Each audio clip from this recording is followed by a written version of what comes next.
Мицхоның елшісі, оқысаң Құран тәп-тәуір, жаныңның жалғыз емшісі.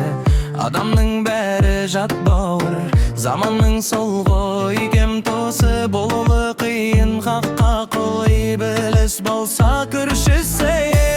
Жер бетіндегі көп қабір, пенденің алған елшісі. Қолыңда қылдан несі артық, нәпсісін түгел тиса артық. Намазын оқып 45 уақыт, иманым кәміл жиса артық. Қиямет күні қолдым деп Алланың өзі сүйсе артық. Жәннат ғұмыр кешірсін, көңілінде сон күй шалғы. Аңның аппақ сүтіне жұмақтың жұпар иісі аңғып.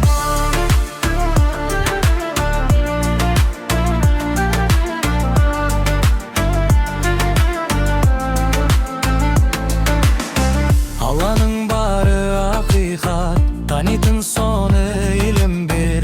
Ләйләха деп жас тұрпақ, намаз бен хақтың нұрын көр. Пайғамбар салған ізбенен жаңылмай жолдан жүріңдер. Тұрағың болған жалғанда, жұмағың болмас жұмыр жер. Тіршілік еткен пендеңе құлшылық еттер ғұмыр бер.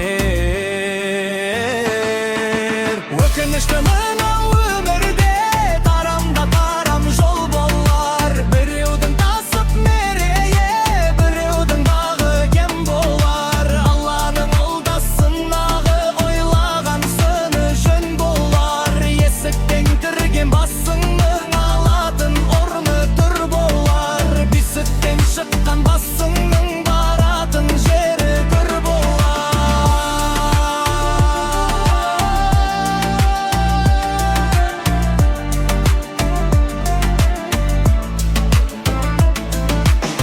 Құранның сөзі қасиет, пайғамбар сөзі өсиет.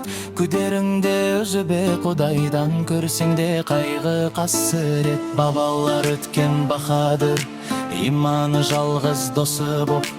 Өзгелік жолын іздеген, бұйрығы хақтың осы деп. Кіршіксіз ғұмыр